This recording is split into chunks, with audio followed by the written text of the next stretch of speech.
Assalamualaikum warahmatullahi wabarakatuh. Sebelumnya perkenalkan nama saya Rido Kakak Abdi Negara dengan NIM 21090123130070. Di sini saya akan mempresentasikan tugas infeksi las, yaitu mengidentifikasi cacat las melalui magnetic particle test. Yang pertama yaitu magnetic particle test ini hanya bekerja pada material ferromagnetik seperti baja karbon, baja paduan rendah, dan besi cor. Tidak cocok untuk aluminium, tembaga, atau baja tahan karat, austenitic. Yang kedua, metode ini termasuk metode NDT atau metode pengujian tidak merusak untuk material ferromagnetik. Yang kedua, efektif untuk menemukan cacat permukaan dan dekat permukaan seperti retakan. Lalu MPI ini diaplikasikan dalam receiving inspection, in process, final inspection, serta maintenance dan overhaul. Metode ini juga memiliki variasi yaitu magnetic rubber, magnetic painting, dan magnetic printing. Jadi di sini prinsip dasar MPI yaitu medan magnet kontinu pada benda utuh, medan magnet mengalir secara kontinu dan tertutup rapi di dalamnya. Dan mendeteksi cacat melalui flux. Adanya cacat seperti retakan atau lubang mengganggu aliran medan, menyebabkan flux lag ke permukaan. Sehingga sebut magnet yang ditaburkan akan berkumpul di area flux lag, membentuk indikasi visual cacat. Lalu di sini ada cara menentukan magnetisasi. Yang pertama itu ada metode, yang pertama ada metode Yoke. Ini portable berbentuk U dan bagus untuk kelas datar dan area terbatas. Yang kedua itu ada coil, lilitan kabel untuk medan longitudinal. Metode ini cocok untuk pipa atau batang panjang. Yang ketiga ada metode Proth, yaitu dua elektroda langsung ditempel menghasilkan medan melingkar lokal. Lalu jenis arus yang dapat digunakan, yaitu ada arus AC, alternating current, idealnya untuk cacat permukaan, partikel bergetar, dan cepat berkumpul. Yang kedua ada DC, direct current, penetrasinya lebih dalam untuk cacat dekat permukaan. Yang ketiga itu ada half wave DC, kombinasi kekuatan medan dan sensitivitas permukaan. Lalu dalam uji ini terdapat dua teknik yaitu continuous, partikel diaplikasikan saat medan magnet aktif. Teknik ini sangat sensitif. Yang kedua itu ada teknik residual, magnetisasi dahulu, lalu arus dihentikan dan partikel diaplikasikan untuk benda yang sulit dijangkau.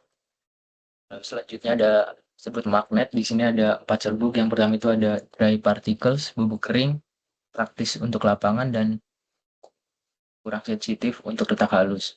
Yang kedua itu ada wet suspension, partikel halus dalam cairan lebih sensitif, cocok untuk retak mikro. Yang ketiga ada visible powder, warna kontras, antara hitam, merah, atau kuning, dan ini dapat terlihat dengan mata biasa. Yang keempat itu ada fluorescent powder, dilapisi zat fluorescent, lihat jelas di bawah sinar UV, dan memiliki sensitivitas tinggi. Lalu di sini ada proses MPA. Yang pertama itu ada persiapan permukaan, bersihkan cat, karat, minyak, dan debu agar permukaan logam bersih. Yang kedua, magnetisasi.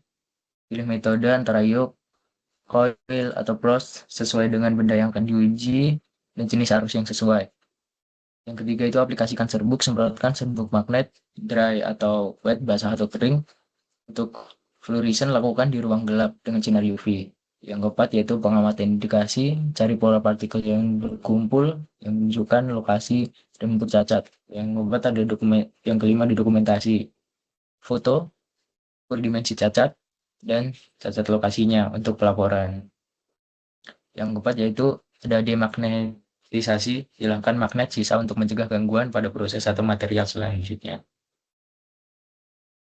Lalu di sini jenis cacat yang dapat diidentifikasi menggunakan MPA, yaitu ada yang pertama retak permukaan, yang kedua ada griding crack atau retak yang terbentuk akibat pengerjaan mekanis, yang ketiga ada porosity terbuka, porositas yang mencapai permukaan, yang keempat ada lack of fusion atau penetration, kegagalan logam las menyatu sempurna dengan logam induk, Yang ke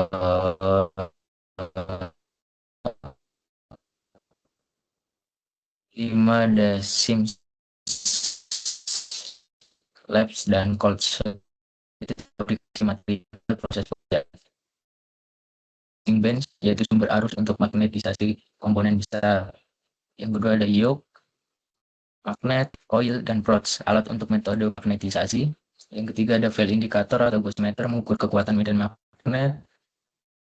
Yang lalu ada alat pelindung, kacamata, sarung tangan, dan ada demagnetizer menghilangkan magnetitas setelah uji. Lalu ada UV lamp digunakan untuk jika serbuk yang digunakan yaitu fluorescent inspection. Yang keempat yaitu ada serbuk magnet, dry, wet, visible, atau fluorescent. Lalu yang terakhir itu ada demagnetisasi dan evaluasi hasil MVI. Tujuan demagnetisasi sendiri yaitu menghilangkan medan magnet sisa agar komponen tidak menarik logam, tidak mengganggu pengelasan dan aman digunakan. Yaitu prinsipnya itu mengurangi intensitas medan magnet secara bertahap hingga 0. Metodenya yaitu ada 4, AC coil, terus ada DC reversing, current decay, dan oscillating circuit. Lalu dalam evaluasi hasil MVI ini dapat menggunakan Gauss meter. Kurang dari 2 Gauss artinya bagus. Terus catatan dalam metode ini yaitu MVI cepat dan visual tetapi interpretasi indikasi butuh keahlian operator. Lalu kelebihan dan keterbatasan MVI. Kelebihannya itu cepat dan efisien, hemat biaya, portable, serta sensitivitas tinggi. Kekurangannya ini yaitu materialnya terbatas, hanya bisa digunakan pada material ferromagnetik. Cacat internal tidak mampu menskrip cacat yang lebih dalam atau lebih jauh. Yang ketiga membutuhkan keahlian operator. Yang keempat yaitu demagnetisasi, seringkali memerlukan proses demagnetisasi setelah infeksi. Terima kasih, sekian dari saya. Jika ada salah kata mohon maaf. Apakah dari teman-teman ada yang mau ditanyakan?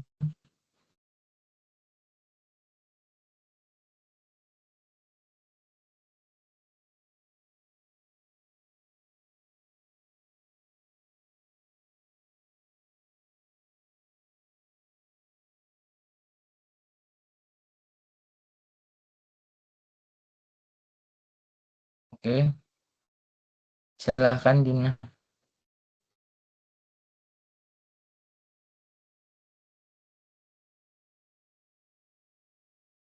Oke, silahkan. Siapa duluan yang Pak, mau bertanya? izin bertanya. Sebelumnya, perkenalkan nama saya Adisti Maharani Putri. Izin bertanya, dari materi yang sudah dijelaskan tadi, mengapa demagnetisasi perlu dilakukan setelah pengujian NPI?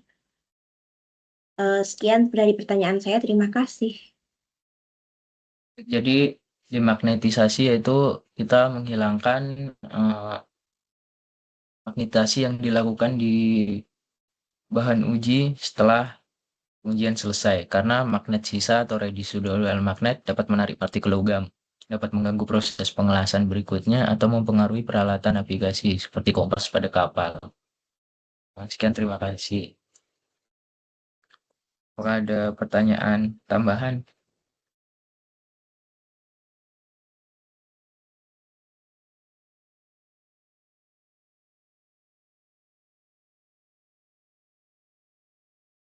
Jika tidak, apakah ada yang ingin bertanya lagi?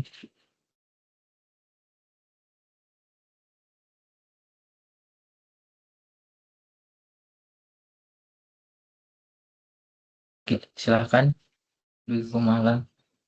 Aku izin masuk ya, sebelumnya kenalin aku Dwi Kumala Syarif. Aku mau tanya, perbedaan dari serbuk magnetik kering dan basah itu apa? Makasih. Baik, jadi perbedaan antara serbuk magnetik kering, dry, atau basah wet. Jadi serbuk kering itu cocok pada pekerjaan lapangan, area besar, dan permukaan kasar. Tetapi serbuk kering ini kurang sensitif. Yang kedua itu ada serbuk basah. Ini menggunakan cairan karier lebih sensitif terhadap cacat halus dan sering dipakai di bengkel atau laboratorium. Sekian.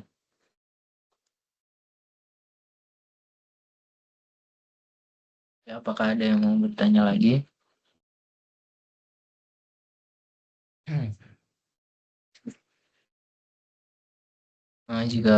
Jika tidak ada, mungkin saya tutup presentasi saya. Terima kasih, jika ada salah kata saya mohon maaf. Wassalamualaikum warahmatullahi wabarakatuh.